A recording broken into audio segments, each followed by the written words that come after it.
আসসালামু আলাইকুম। কেমন আছেন আপনারা? আশা করি যে যেখানে আছেন ভালো আছেন, সুস্থ আছেন, নিরাপদে আছেন। আমার আজকের টপিক প্রশান্তির রমজান। রমজানে মানসিক ও শারীরিক সুস্থতা, আত্মশুদ্ধির সাথে আত্মযত্ন জরুরি। রমজান মানেই আত্মসংযম, ইবাদত আর আত্মশুদ্ধির নাম।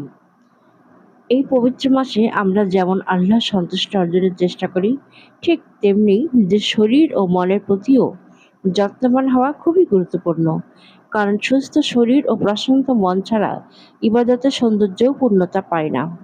শারীরিকভাবে সুস্থ থাকার জন্য সেহরিতে পুষ্টিকর খাবার খান, যেমন ডিম, দুধ, ওটস, ফলমূল ও পর্যাপ্ত পানি রাখুন খাদ্য তালিকায়। ইফতারের ভারসাম্য বজায় রাখতে হবে। অতিরিক্ত ভাজাপোড়া এড়িয়ে খেজুর, ফল, সবজি ও হালকা প্রোটিন সমৃদ্ধ খাবার খান। ইফতার থেকে সেহরি পর্যন্ত ৮ থেকে ১০ গ্লাস পানি পান করার চেষ্টা করুন।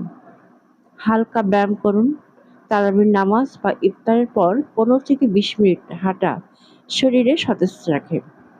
মানসিকভাবে সুস্থ থাকার জন্য নিয়মিত ইবাদত ও কোরআন তিলাওয়াত মনকে প্রশান্ত রাখে।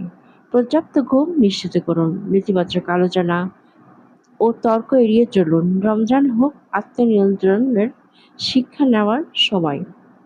কৃতজ্ঞতা চর্চা করুন। প্রতিদিন অন্তত ৩টি বিষয়ের জন্য আল্লাহর কাছে শুকরিয়া আদায় করুন।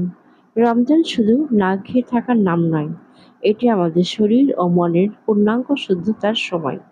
নিজের যত্ন নিলে ইবাদতেও আসবে গভীরতা ও প্রশান্তি।